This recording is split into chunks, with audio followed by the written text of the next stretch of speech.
Rachel's always doing that to me. Yeah. She's always bringing that shit on me. Yeah. Comes in here. We're live. So, Ambush, yeah. Yeah, pretty much. Now she's got where she comes in and asks. So then I just take it. Nice. Yeah. So are you in your house or your shop? Oh, I was out in the shop because I was well, I think I got a little battery. We may lose it after a while. I was trying to get plugged in and charge it real quick this afternoon.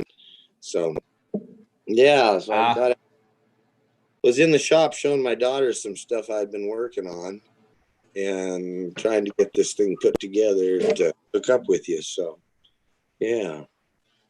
Cool. I was gonna say, you got the fanciest metal shop I've ever seen. If that's if that's your shop behind you, but yeah, it's not too bad.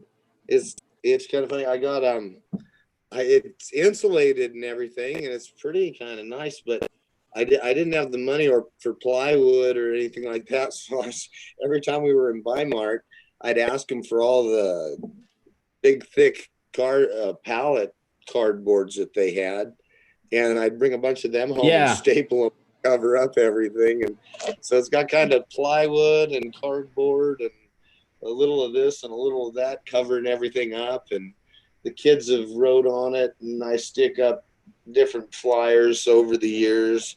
Like I got a blue tick hound that used to run off all the time. Let's see,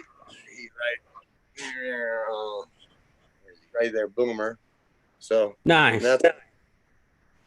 So there's all kinds of. This is another deal. Guy did all the time and would put us on it. And then that was another thing a friend gave me, and just all kinds of stuff stuck up in here. It's pretty cool. A lot of character.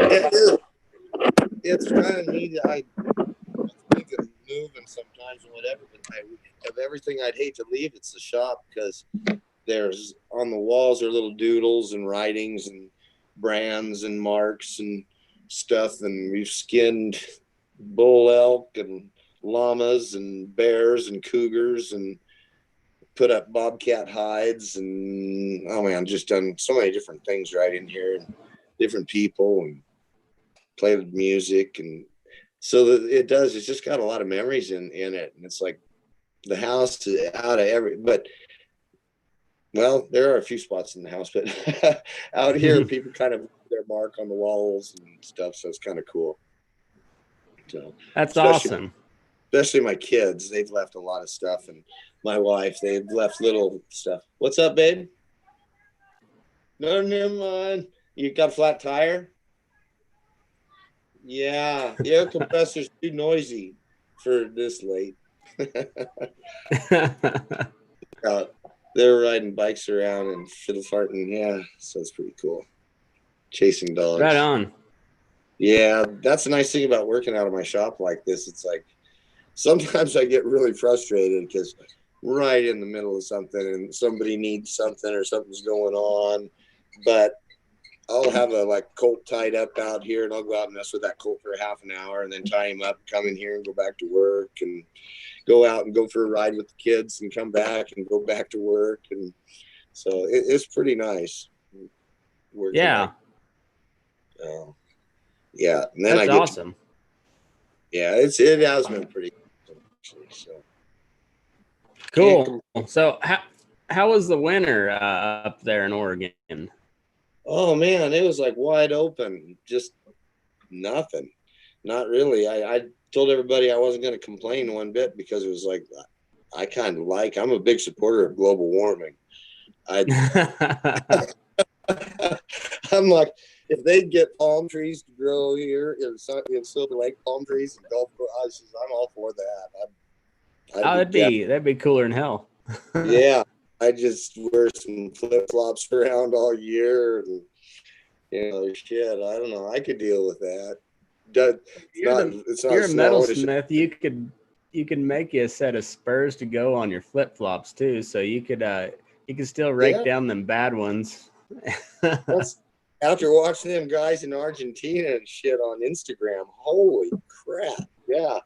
Yeah, those guys are like barefooted with a pair of spurs hung on and riding some Bronx 2 rolls and Little Jose the Wrangler.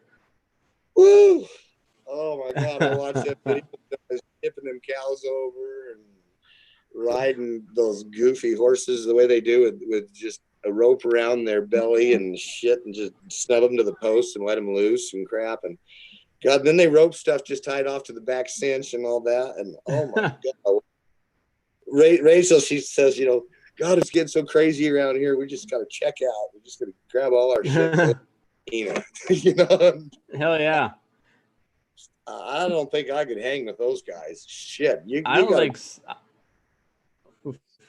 I think a guy's got in that shit. That's hardcore. Oof. I think so. It makes the Indian vaqueros look like a bunch of like dressage riders or something. Oh shit, man, yeah. And every one of them is backing around a knife that's about a foot long on their back, and that's just their extra knife. That's not a knife. Them guys are rugged. I'll tell you. I seen one video they had this bull roped at the gate, and something went kind of wrong. They let him up, and he went over and rolled one horse over, and then went through the gate. And the fella just went over, kind of picked up the gate, and brought it shut, and closed it, like it was nothing. Jeez. I had a boss that was from Argentina when I was working in Kansas at a confined cow-calf operation. And he was sure enough, he was a horseman in his own way, but he rode like very proper. Like he didn't ride like a cowboy, he could ride like a son of a gun, but he didn't ride like a cowboy, he didn't like sit back and, kick back and just and stretch out. He was very proper looking, but like he sat a horse very well, and he worked with cattle pretty good. But he didn't understand cowboys all that well. And so I'm thinking those gauchos down there maybe have a different mentality than we do up here. But I guess, like you said, looking at those videos, they definitely got a different mentality than we do. I kind of like them. They do. They seem to just kind of, I don't think they really put up with a whole hell of a lot, but it doesn't look like they let a lot affect them either. They just kind of. No, I don't think they're all that afraid to fail. The way you're looking at some of the stuff they have, and they're like, well, they're just like, fuck it, we'll try it. No kid. I see them, run up to some 600 weight steer, grab it around the neck like they're just gonna wrestle it around, just get their ass handed to them, and then the steer runs off, and they just get up like that was fun. Oh man. So, I don't know how they do it, but yeah, I seen another guy bring the stallion in to breed a mare, and the mare come around and just kicked that stallion right in the head, and just dropped him, and they just once again were kind of like, wow, huh, boy. They not a lot seemed to rattle them, so I thought well, I guess if it killed that horse, they'd probably just eat him that night. I mean, I think down there horse meat's kind of I don't know if it's a delicacy, but I think it's about like beef is up here. I think they probably put on the plate. Nobody asked the difference, but and then they're good braiding hide. So yeah, they don't go to waste. Oh, I watched a thing too on. God, I got turned on to YouTube. Jeez, I had no idea. And I watched some Mexican guys build bits, and I had no idea what they were saying, but I watched them for an hour, and I was impressed. These guys, they didn't have much more than I have, but I saw how they did their inlaying and broken drill bits turned into chisels and stuff. And I mean, guys were turning out some bridle bits though, and I thought, wow. I mean, it was impressive just watching these. They had a little bit more than I had on some of the grinders and some sanding and some things like that, and a couple specialty tools, but they were pretty simple handmade stuff still. And then I watched another fella. I got like them Argentine guys. I got a kick out of him. He was wearing his sweater, and I told my wife, I said, "Look at that there's more holes than there is sweater, but he hasn't quit it yet. He's still using it." Both armpits. He's like old Dietz with his patchwork pants. You know, you can't just can't let a good pair of pants go. Yeah, this old fella, he's sitting there and he's like, I mean, as bad as my eyes are getting now, I can't imagine he could see a thing. And he's sitting there with a knife, had to been just sharp as hell, running along his thumb, just cutting this piece of rawhide, just doing this sweater, which pretty much consisted kind of like, looked like something Janet Jackson might have wore, kind of. But wardrobe malfunction, eh? Yeah. He's, I thought, man, that looks like a good bunch of guys to hang out with. Appreciate what they got and just use it. So, but heck yeah. Well, speaking of good bridal bits, I happen to know a fellow that makes some, and he's joining the sponsorship list for the Burning Daylight podcast for the first time tonight. And you're looking at him. His name is Matt Wilson, Silver Lake, Oregon, pounding out in lane a whole bunch of bits, and he's really cranking out some cool stuff. I enjoy following his Instagram feed. You can find him on Instagram at Wampus Cat Sound. And you can look at all of his projects there. He's also a hilarious fella, got a pretty awesome family, supports him a lot too. And I can't wait till I get my bit in the mail. I've got a, looks like a wide square mouth port with with an old Vaquero just raking down a T-Rex engraved on the conchos, and it is going to be rad as hell. And I'm going to hang it on a fancy bridle because I can. So thanks, Matt Wilson, Wampus Cat Sound on Instagram. You bet, Matt. I'm glad to have done it. And that bit, I just kind of was, well, that mouthpiece I got from a fella, I can't recall his name right now. He's a pretty good guy. He sent me a handful of those mouthpieces. And I put one together the other day, just was going to make a little bit. I was trying something different. And I thought, well, I'll make it and see if somebody'd like to buy it.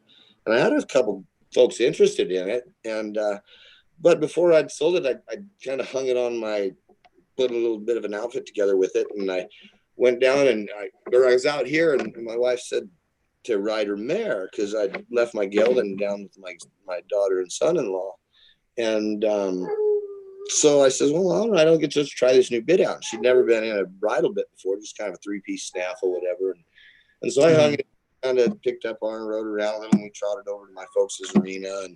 And golly, she just really seemed to like this little bit. And I thought, wow, I'm going to keep it and ride her in it. Well, then I went down and used it on my gelding, and same kind of deal. By the end of the day, I just went, wow, this bit really is working good in this horse too. And I really liked the little mouthpiece. And so I've got a couple more, and so I was throwing that one together and building it. And my daughter, Gabby, who's a barrel racer and whatever, and we were joking around, and I said something about a cowboy riding a dinosaur and a T-Rex. And she's like, yeah, Dad, do that.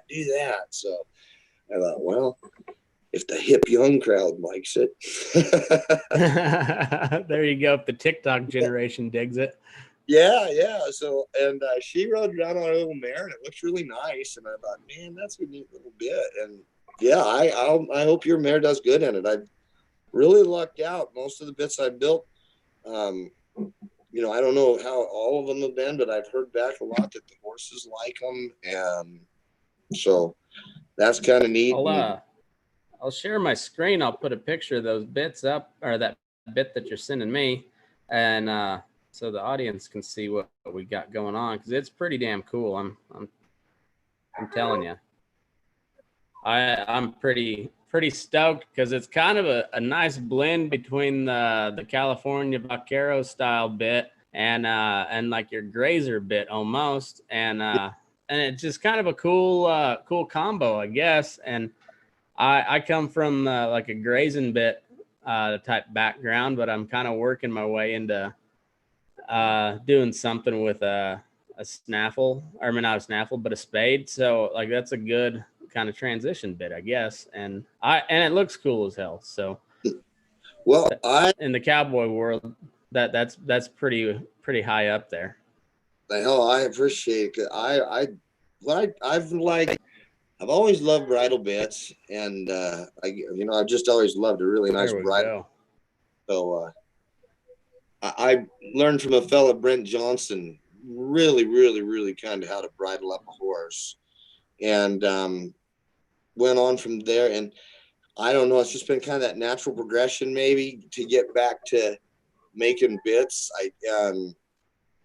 There's something I've always really, the really super neat part. Everybody kind of has their kind of like favorite part of tack they like to collect. I think somebody likes spurs, some like reins, some like Bosales, and I've always just really liked bridle bits. And so since I couldn't really afford them, I'd trade into them with rawhide before, because I'd bred a lot of rawhide, and then Yeah. I started building them together because I couldn't really afford them, and then needed something to do to kind of supplement the income.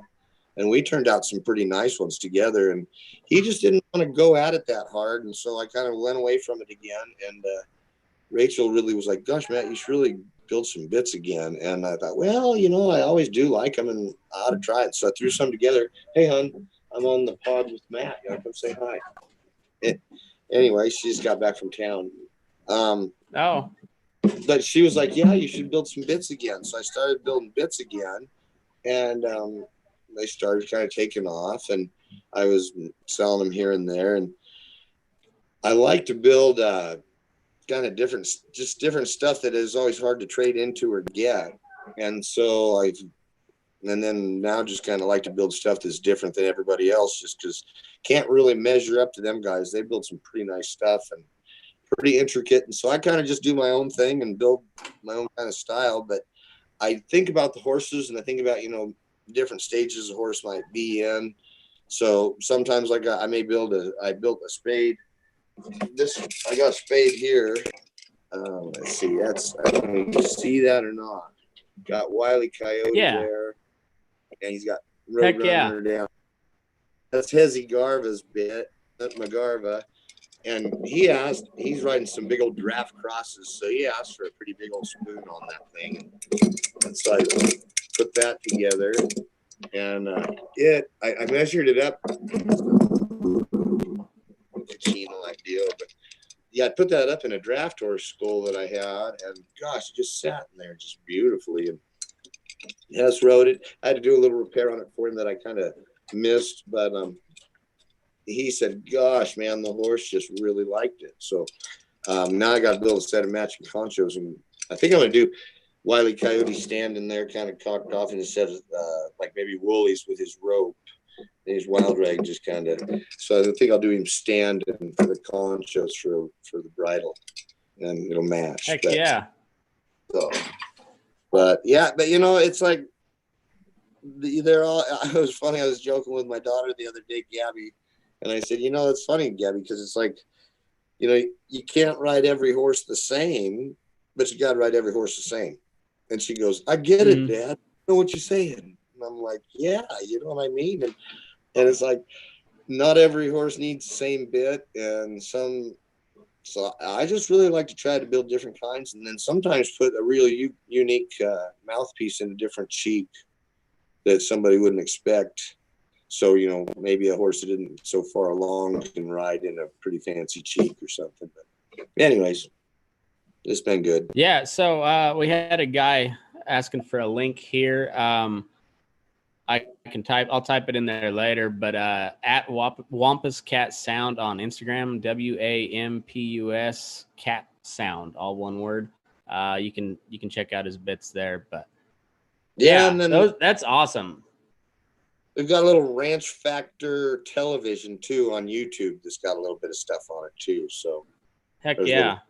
There is a very great utility terrain vehicle review on there during cabin season. It is top-notch cinematography, top-notch commentary. It is a world-class product review, if I do say myself. I laughed good and hard at that. That was funny. And you're out there in the middle of the night, night cabin, bored to death, and Rachel, she's come along with me, and so we goof around like that, and she's like, comes up with this idea, and I'm like, really, hon? Okay. So you're like, driving this thing around in circles. You'll gun it. Like, yeah, that's great. She put that thing together. God, we died laughing. It was funny. Oh, But I don't know how you did that with I that was laughing. middle of the night. Yeah, it was pretty fun. So good stuff. Yeah, I That's almost wish awesome. Yeah, I got a good laugh out of that deal. she needs to think of some other ones. Yeah, every once in a while we come up with a good one. It's pretty fun. The saddle builder guy one was a good one. That was kind of funny. But that's a bi. Yeah. Yeah. Oh, see, we're not racist at all. It's bilingual and yeah. I just took a quiz the other day, or I guess today.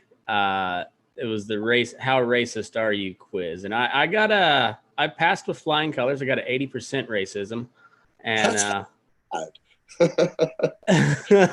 yeah, one of the guys in my in the bull session group on Facebook, he took it and he got a 63, and he said this test is rigged. And I said it's an open book test. You could have aced it if you wanted to. Hey, you could have looked on watch CNN while he was taking it, or Fox News, or anything. Yeah. Oh man, there was about 20% that were actual like, is that actually a racist question? But the rest of it is like, do you feel all the guilt in the world for all of your ancestors and your friends' ancestors because some black guy that you have never met was a slave? His family was a slave at one point. Do you feel all the guilt for that? And then, of course, I went to the exact opposite extreme and disagreed with that. So that made me 80% racist, I guess. Well, yeah, I don't know. I'm afraid I'd probably have to try to score fairly good on that as well. I mean, you should be able to pass a test, and the higher you rate, the better, I think. So, Well, I think so. That's how I took it. They said it was a racism test, so I got a 80%. So I got a B. I mean, that's good enough to be, in the upper part of the class, but not too high. So because I don't want to stand out on the racism scale, but middle of the right. pack or Well, something. if they grade on a curve, anyways, it doesn't really matter too much. And so, Yeah. yeah, I don't know. I've said somebody I was going to hit him so hard their grandma was going to fall over, but other than worry about other stuff ancestrally, I kind of not really felt too bad about what my kin have done. I mean, like my No, I poor brother and sister, I wouldn't want to hold them accountable for what I've done. Jeez, I mean, gosh, you ask either one of those two, and they're like, "Really? You're worried about what that guy's great great grandpa did? Shit, you should have him as a brother." yeah. God. Yeah, it's well, but you can't think in the term of the individual anymore because that goes against the whole narrative, and you have to be in one camp or the other, two choices, and one good, one bad, and that way the government can keep us all pissed off at each other, and we ignore all the crazy shit that's really going on. So that's what I Yeah, think's what's going on. I'm pretty sure they're warming us up for UFOs. Let us know. I think so. Yeah. Once all this other shit kind of falls apart and we're all like shooting each other, then they're going to be, oh, by the way. Aliens. Alien. Yeah, that Cowboys and Aliens movie, you guys. Yeah. Yeah. Anyways. Yeah. And then, by the way, the coronavirus, it was way worse than you thought. It's just got a 2-year incubation period. Good luck. I've already got it. I've started, so shit. I'm on the downhill slope. I think, as far as respiratory diseases go, I've inhaled enough shit dust. I've inhaled enough homegrown and just good old Southwest Kansas, Southeast Colorado dirt. Uh, that I think my lungs are compromised to any and all virus, and I think I'm good. Not compromised. They're immune. Well, I'm going to die of corona right here for you to kind of bring your ratings up. I mean, hell, I figured I'd do what I could. but you have them little Indian kids and whatever. Well, like my kids, grubby little buggers, they grew up in the dirt playing outside the Brandon trap and everything else. And, like kid's a kid, they roll around it or whatever. I think the more you're exposed to it, the more I think we already had that shit last November anyways. Hell, a bunch of us wandered around here and hacked and coughed. There were some people that died that they called it pneumonia, and I think it's already gone through at least once. Well, the good thing about this whole coronavirus is like nobody has died of a heart attack or cancer since we started it. So that has been that's a plus. But no deaths are down. There's no natural deaths. They're all caused by corona. So it's like, yeah, exactly. It's funny playing in the Brandon trap. My one of the ranchers that we brand for over here, they do a double underslope ear mark, and so they don't, they'll keep one of the ears and they'll let the kids play with the rest. So my daughter and my nieces were just gathering all the earpieces, and next thing I know, I looked over my little boy who's 2 years younger than my daughter, and I thought he had an ear in his mouth, but no, it was a ball bag. He had made his way over to the pile where they were collecting the ball bags to count later, and he had one of them just chomping down on it, having a good old time. Yeah. Oh man, that's good stuff. He's getting immune to stuff right there. He'll be I know. And I told him, I said, well, all you had to do is ask. We'll throw it on an iron for you. We'll throw a quarter circle down there. We'll cook it up nice, and you can have it. I remember one time my brother's little kid was just a little fart. He had this little hound cross dog, had a short little tail. And he was walking around, this puppy was, and he was wagging his little tail. And the little guy was like following around on his knees. He's like, and he just reached out and bit that dog right on the tail. We were all watching like, no.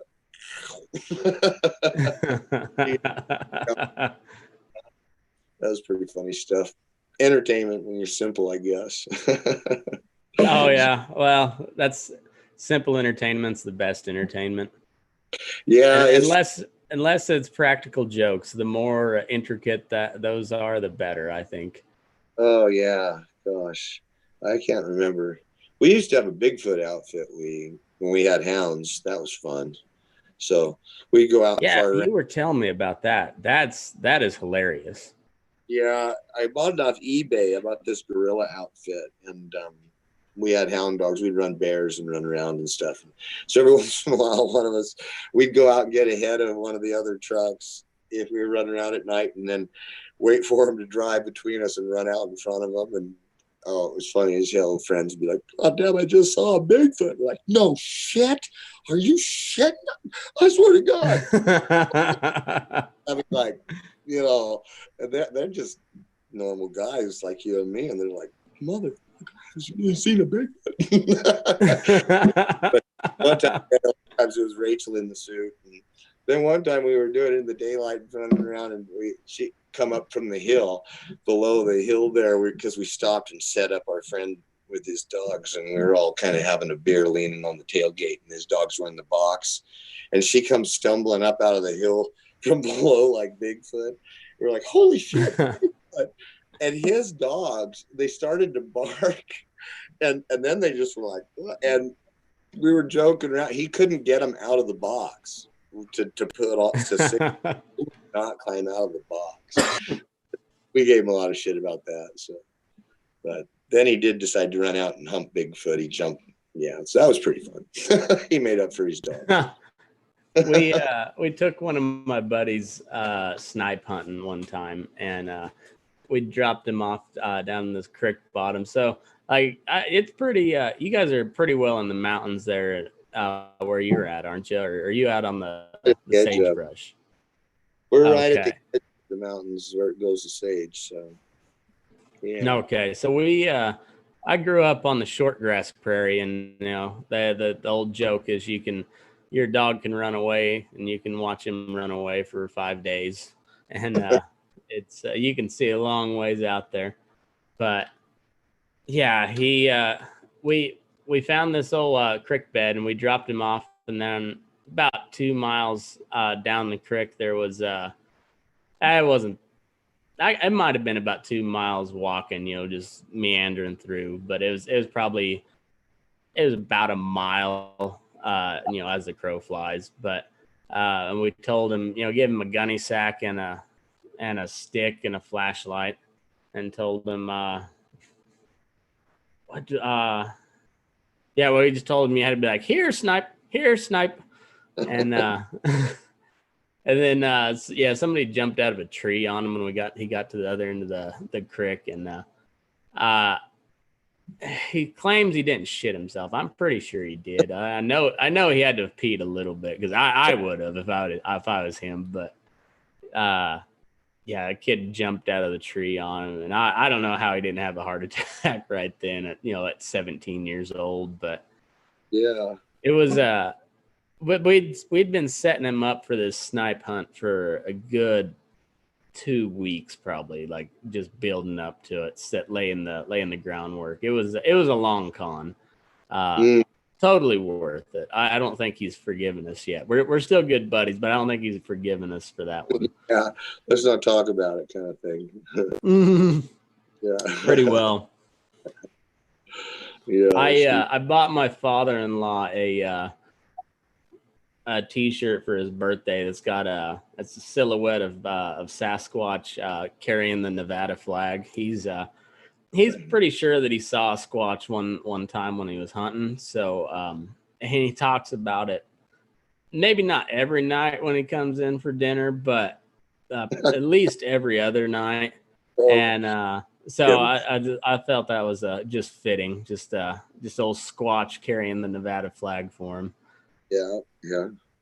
I never really believed in him too much, or myself either, whatever. But yeah, but I do have a story, which was really weird.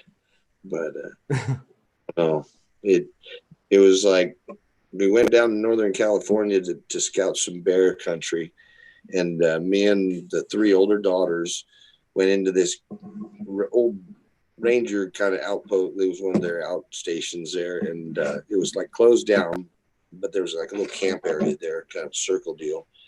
And there was a camp trailer parked over on one area, but there was no pickups there, nobody there at all or nothing. And we pulled down over by some old sheep corrals and set up, and had the dogs. We had struck some bear earlier in the day, and we made some beans and threw up our little range teepee. And we didn't have a fire, but I didn't really clean up the dinner too well. And then had the dogs around. They started getting all nervous and growly right towards dark. And I was like, come on, guys, get in the truck. Because I figured they're smelling a bear, maybe smelled dinner or something. And so put them in the truck. And me and the girls kind of farted around and got ready for bed. And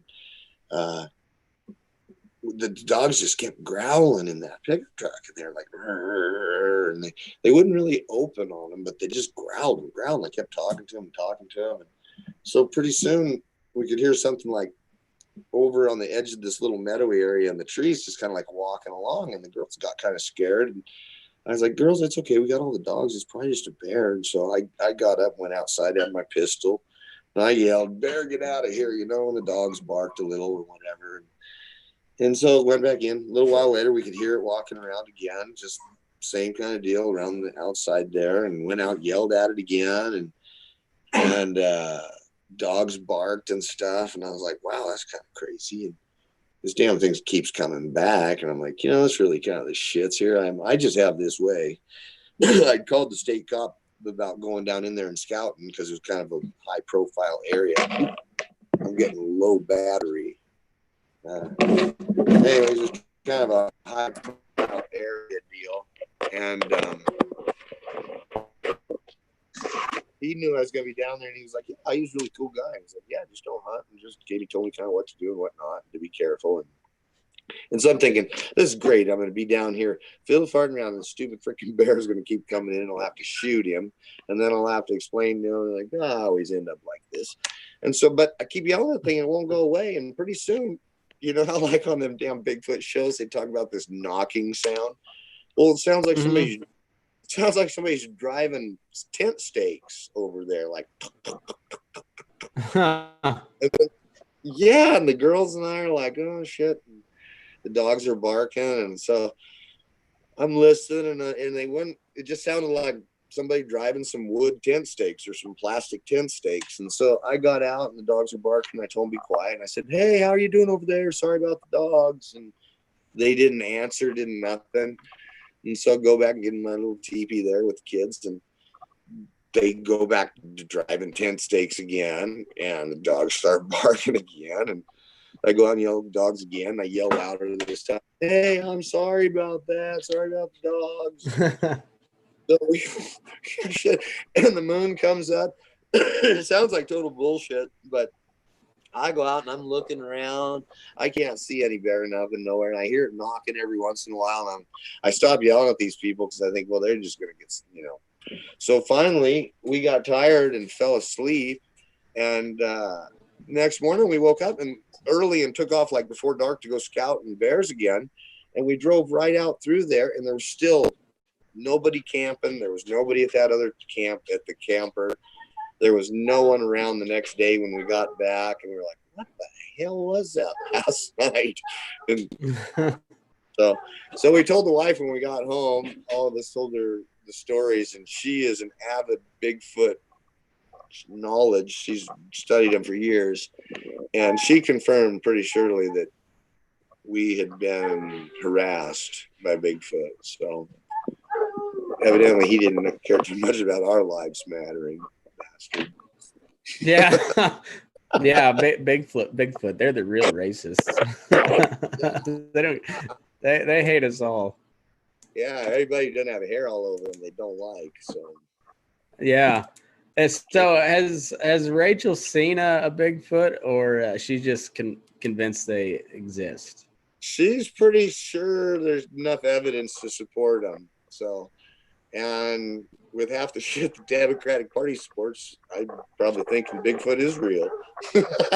Bigfoot sounds a lot more reasonable than most of the shit of in either party that gets floated around anymore. There you go. I mean, they pumped like $6 trillion into the economy here in the last 2 months or some shit like that. Like we're not even playing with real money anymore. So fuck it. Bigfoot for president. That's it. They're probably going to let out that Bigfoot is the alien that we're. Bigfoot. Oh fuck! You're right. You're right. Onto this because they've seen Bigfoot down by Vegas too. They probably captured one at Area 51. Yeah, it makes sense. It makes a lot of sense. So, yeah. I've heard crazier today, probably. So, yeah, that's for sure. I'm go with Bigfoot if he comes out. Why not? Not much to lose there. So, I did a episode here a couple of weeks ago that I used to not be like I think the Bigfoot people tend to be a little crazy, they're kind of smelly mountain men anyways. Like they just don't like people, but all of a sudden they know what they saw, so they got to convince you of it. I think they probably did see a Bigfoot. It's not so much that Bigfoot, the idea is crazy. It's just the people presenting it are usually kind of crazy. That might be exactly what it is there. So I was just looking at my dog down here. She's been raising hell. Where you been? Where you been? Anyways, if you just say it's like a very large species of gorilla that we didn't know existed before, a lot of people would buy into that. And then if you just like slip Bigfoot in at the very end of the article, then they'll never notice. It kind of makes sense a lot now when you think about it, because you think of it's like being at a bar really late, and the people that you meet there, they tend to be kind of a little in a different world themselves. And so if you take the people that venture out to where Bigfoot is, they're a little outside of society themselves. So they tend to bump into him, and poor old Bigfoot just, yeah, Bigfoot's not hanging out at the right places. If he hung out at better places, there'd be better people that would say they saw him. And I think so. That's Yeah, what because he's hanging out in the wilderness of the Pacific Northwest, or he's hanging out in Appalachia, or yeah, and he's hanging out in the Ozarks, and nothing good comes out of the Ozarks. I mean, let's face it, the Ozarks just they drink like soda pop Mountain Dew from like the age of 6 months old or something like. So I mean, I think so. And then out here, you're just going to run into a granola crunching meth freak, probably. So they're very natural until it comes to the narcotics, and then they want all the man-made shit they can find, all the meth. Yeah, all of them. Yeah, because it's that way it takes the pressure off natural drugs. I think kind of that's thought. Yeah, exactly. Yeah, it drives down the cost on the natural stuff. Yeah, there's reasoning to it. I know there's a lot of it. I'm not up on all of it, but there's a lot of reasoning. So yeah. So, are you familiar with the simulation theory? I don't know. Okay, so I'm not very well versed in it, but I did just a couple YouTube videos, just short ones, because I didn't want to go completely down a rabbit hole. You know how that can happen on YouTube. Yeah. So basically, the premise of it, like, have you seen the movie The Matrix? I actually haven't, but finally somebody told me what that was about the other day, and I thought, yeah, well, shit, that's kind of scary. That might be what's going on right now. I wasn't a big believer in it the first time I heard about it. I'm starting to become more and more convinced that we are not living in a reality. We're just in some sort of incubator, and they're just feeding us thoughts, and it's basically virtual reality because they started tearing down these statues with Confederate heroes. And then that went to then it went to Jefferson, and then it went to Washington. And then they tore down Ulysses S. Grant, who was the commander of all the Union forces when the Confederacy was defeated. But he was gifted a slave for less than a year, and he freed the slave, which you'd think would be a noble thing. Yeah. You would think, but apparently not. I don't know. Don't know all the details. The slave was probably unrightly let go, and somehow he wasn't blessed by the rabbi or something. There's probably some separation anxiety, and and then Grant probably didn't. God damn it! His feelings probably didn't give him any compensation. The poor son of a bitch had every right. Grant kind of went off and did his own. You see how it snowballs, and then shit. Oh, it's a slippery slope. I understand now. Yeah, I don't know. They're tearing down Teddy Road. I love this. There's some. I just see now the whole like alternate life thing and whatever. I think, god dang, I've been lucky as hell. I got the John Wayne cross with Woody, Toy Story cross with, I don't know. And I got this sort of weird kind of reality that's been really a lot of fun. And it's been I haven't really minded that it's been a little outside of what everybody else kind of would consider the real world. And for sure. But shit, you're not getting here. All of a sudden, this big deal and fear from this disease, and everybody trying to be cool and going into it, and talking with friends, they're saying the same thing. They're like, this seems like a dream right now. It just doesn't seem real. We weren't raised like this. We weren't raised to think I can just, do that. if you go all the way back to 2015 and like right before Donald Trump, announces that he's going to run for president. And if you would have told him, number one, Donald Trump's going to be the president. Yeah. Number two, they're going to impeach him over bullshit, and they're going to claim he was a Russian spy. Yeah. And then we enter a pandemic. Well, no, before that, 2020 started off with, we were going into World War III. Which that was so long ago, it was all of 6 months ago that everybody forgot about it. But we were like at the brink of World War III. And then like Australia catches on fire, like the whole outback is on fire. Yeah, that happened too, didn't it? That's right. Yeah. Kobe died in a helicopter crash. Yeah. Then comes the pandemic that they say is going to kill everybody. And we shut everything down for 3 months. And it turns out it's just a really bad flu season. And now there's 6 blocks in Seattle that has separated themselves from the United States. Yeah. It's a simulation. Definitely. That's for what I don't know, but it's a simulation. It's like those pick your own ending books that we used to read growing up, except there's a never ending supply of just really shitty endings that you go through. Yeah, it doesn't act. It's kind of like watching one of those bad Netflix shows. It actually doesn't end. It just keeps going to a new one. In the other, yeah. I don't know. My daughters they get to watching some of those Netflix deals, and holy shit, you sit there and chew your fingernails off, and you go, "Oh my god, this is horrible." It's gotta. And then they get to the end of it, and it doesn't really end, and then it starts just right back up and into a whole nother. Yeah. Oh my god. It's like just like on a bad acid trip for forever. Yeah, constant upheaval. I mean, shit. Oh, it's so just hilarious.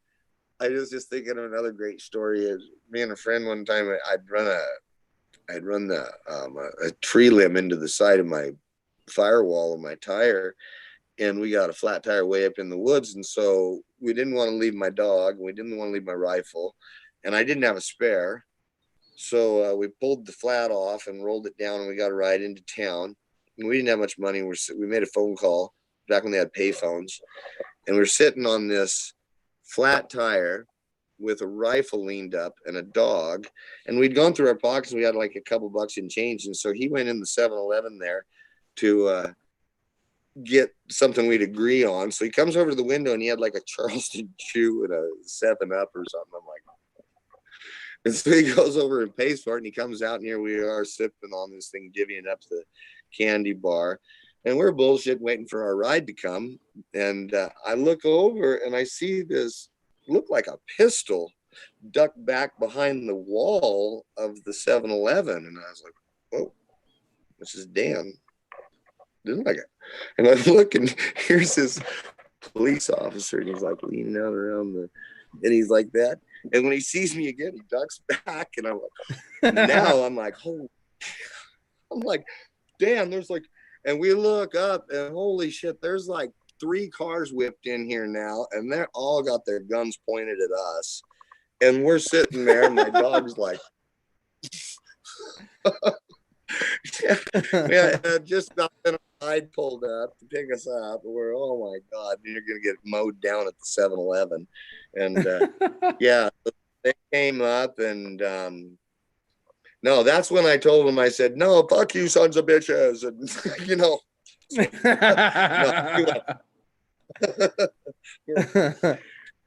they came up and grabbed my gun, and they wanted to know what was up, and we told them, and it was like, they really couldn't believe it, and we really couldn't believe it. And it turned out the 7-Eleven had just got knocked over like a week before or something. I don't know. So they were a little edgy. Shit. When my friend came up to do the thing, and I gave him the thumbs up, I guess it meant that we were going to. So after we finished our soda candy bar, we were going to go in and knock the place over. But Drats, we were foiled again. But, Yeah. So, at least You didn't even have a getaway car. What? It would have been the worst robbery ever. we're gonna pull the Flintstones and jump on the tire, kind of ride the tire away or something. I guess. You would have had to just pull an Alamo and just hold that 7-Eleven siege because you ain't going anywhere. Yeah, there you go. We'd have had to just fall and back into there and made our stand. We thought, Ruby Ridge. Yeah, but I've actually done that a few different times. I just seem to get in the wrong place at the wrong time. So, yeah. But anyways, I've never had anything quite like that, but it's I had I witnessed a riot my freshman year of college when I went up to Colorado State. They had it was on like the eastern part of fraternity rows. They had like two fraternity rows. They had a section kind of on the west edge of campus, and they had some more on the eastern edge of campus. And but anyway, the ones like on the east side were like it was 5 or 6 blocks from the dorm I was living in. We just moved into the dorms that day. And I was at my buddy's house, and he was a frat guy. I grew up with him, and he one of his buddies called him. They're like, "You got to get down to Laurel Street, or not Laurel Street. It was Laurel and something, I forget. But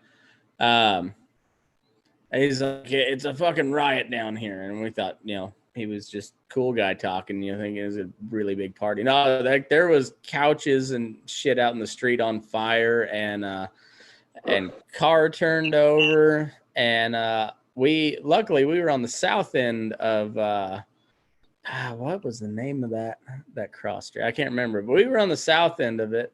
The cops were all piled, like we drove by on the other end, but like there's 2 or 3 streets there that are only one way, and going in on the one-way street where all this shit was going down, there had to have been like 30 cop cars just packed in there.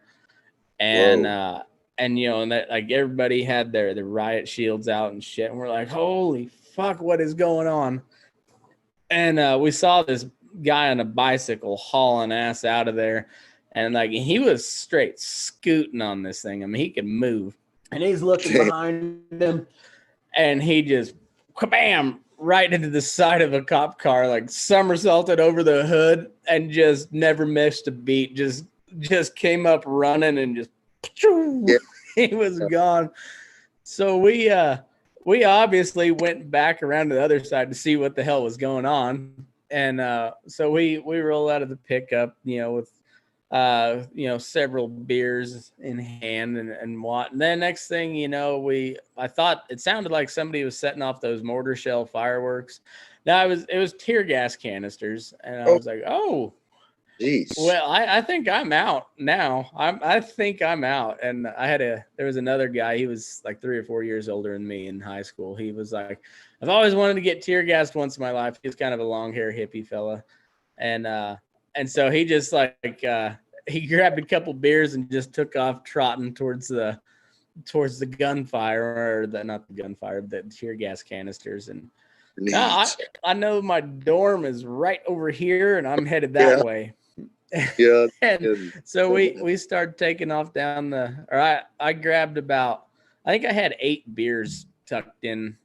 I had a hoodie on, and so I had them stuffed underneath my hoodie, but with my hands underneath, and I was just trucking along to the dorms because all my other beer was in my buddy's pickup, and I just didn't want it that bad to get tear gas, so I took what was there and just headed back to the dorms. And I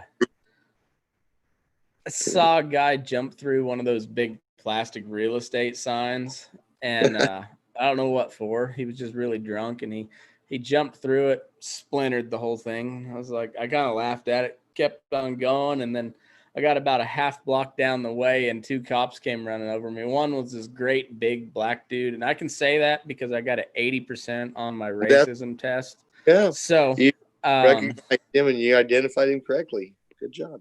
That's right. And he was he was a specimen of an individual. I mean, he was like just jacked. I mean, he was huge.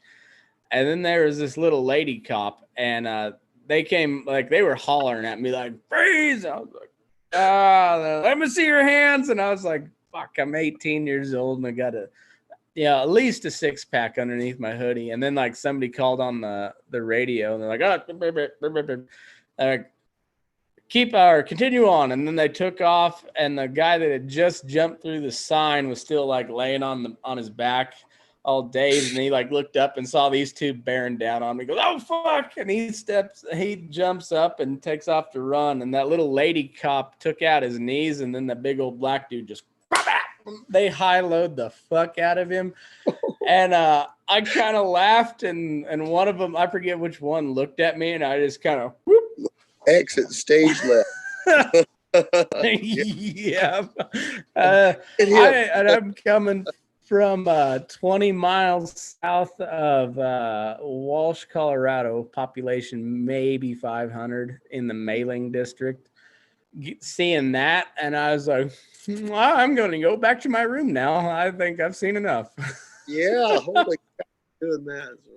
Yeah, my brother and his wife and my wife and I, way back before we had kids, we was up making a ride up above in the wilderness. We got to farting around, and we were shooting some pistols and farting around, and then my brother and Rachel got to racing, and they raced their horses down into the trailhead, and we came in there and pulled up, and we was all laughing and having a good time, and some guy just was upset as hell over it. And he was some camper there, no horses, no nothing, and he told us that we were doing all kinds of wrong things. We're like, I don't think so, but okay. And we didn't even realize that he had a cell phone back then. Nobody carried him, so we started on down the hill. But we noticed when he was going away, it looked like he might have been like trying to call somebody, and my brother and Rachel and his wife are a lot smarter than me, and they're like, no, there are cell phones these days. He could be calling somebody. And so Rachel says, well, I'll drive. So she gets to driving because she hadn't drank, and my brother and I and his wife are rolling down the hill, and sure as hell they had a police blockade down and rolling into town on that road waiting for us. And we went by some 2 cops on motorcycles, and they fell in behind us. And then we pulled over with all the cop cars, and I looked out my window, and this young fella is sitting there, and his gun was shaking so bad it scared the ever living hell out of me. And I said, put that down. And he actually did. He put his gun down, and then he looked at me. Then he put it back up, and that scared me even worse because I thought he was just going to shoot me on accident. And anyways, yeah. But it scared me so bad. It just, my first instinct was to yell at him to put it down, and he actually did. But only for a second, and I didn't have anywhere to go, so I kind of had. They took us all out and questioned us, and found out we hadn't really done anything wrong. But it was, so I see all this stuff and everything's going on, and like I told my wife, I said, I've had my run-in with plenty of the law enforcement. My grandfather was a chief of detectives. One of my nephews is in law enforcement now, and I've done plenty of dumb stuff that they've had to come talk to me and say, "Dummy, straighten up." And it's like I see this shit go on, and I go, "How come it's never any kid on his way to church or on his way to work that doesn't have a record? How come it's always some convict that's out, and just happened to pass a dirty 20, and anyways." Yeah. Don't get me started. Yeah. It's one of those things that I don't know. There's being in that, there's just so it's there's like being so much nuance to all of it. Like, yeah, it's and everybody's just talking over the top of each other, and I think like if everybody sat down and like said their piece, you'd find out like, oh yeah, we agree on most of all of this. Like there's there's the fringe people that took over Seattle. Like there's no reasoning with those people, but also I think you just let them burn themselves down. Who cares? Seattle's beyond repair. Yeah, yeah, yeah. I think there's a lot of us that are just kind of sitting back and waiting and just letting things roll because enjoying the great life that we have every day, just enjoy one day at a time. So, and because that stuff's so big, we can't really do anything about it right now. So, vote and do that stuff. Raise your kids right. So, Yeah, it's crazy. Like, I hate to tell you, my phone's like, I don't know what, it's heating up on me. It's about like ready to like get so hot I can't hold it. no, It's perfect. Well, that's all iPhone. right. I'll probably That's have all to. right. Well, before you head out, tell everybody where they can find you. And man, it's been a good time. I enjoyed the hell out of it. Yeah, it's nice to bullshit with you and many more. So we can do Hell this yeah. now that I got it downloaded on my daughter helped me. It's all downloaded, and so wow, I can do it. So, but I'm Heck yeah. let's see. Rachel and I are on YouTube. We have Ranch Factor Television on YouTube. I'm Wampus Cat Sound on iCloud. The Desert Lily is my wife Rachel. We play music together and build bits, ride a few horses, do some day work, raise kids, and tell a lot of stories. So Perfect. That's most my kind of people. So yeah. hell yeah. Well, Matt, it's always a good time. We'll do it again soon. Thanks for coming on. Thanks for sponsoring the show. Can't wait to get that bit. Yeah. And Glad to. keep up the good work all the way around. And one of these days we'll get up there and see you. Sounds good, Matt. All right. Well, move your ass because you're burning daylight. So Bam. We got it. I didn't even have to prompt him. I remembered. Shit, I was